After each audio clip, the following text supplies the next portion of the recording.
This week's social story. That's where we post 3 stories on our social media and let you pick one for us to take a deeper dive into. This week's choices: who has a chance to win the World Series, demolition beginning at the White House to make way for a ballroom, House Minority Leader Hakeem Jeffries endorsing Zohran Mamdani for New York mayor.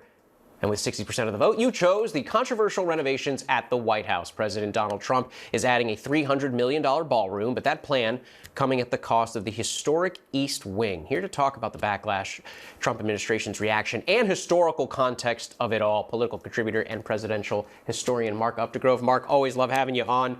You know, the Trump administration continues to say and double down that renovating or even demolishing parts of the White House, none of this is new.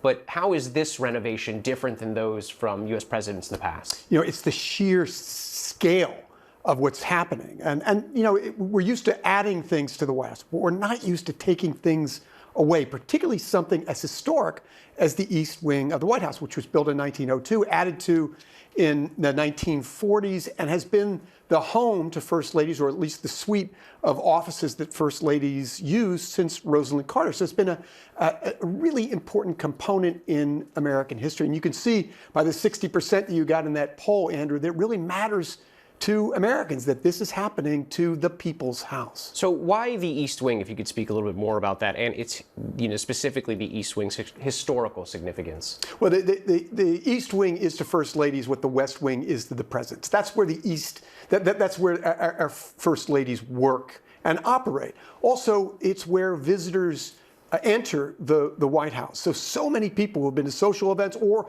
tours at the White House have gone through that entrance. It has been a witness to a lot of history. I think the other thing, Andrew, is the size of the ballroom. It's said to be more than 90,000 square feet at this point. Bear in mind that the White House itself is 55,000 square feet. This is an icon of American power, and it's being overwhelmed by this ballroom. As a historian, do you have any concerns that after this renovation, this ballroom gets constructed, that other presidents may sort of take big swings at making changes to the White House constructionally?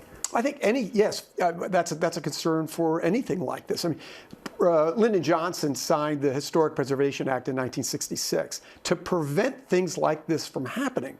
And when a move like this is contemplated, there are usually commissions and experts who weigh in on it. And given the fact that this is the people's house, the people should have had, in some manner, some say in what happens there, not some unilateral decision to knock down something as replete with history as the East Wing. And from a historical perspective, do you think that the president has the authorization to do this?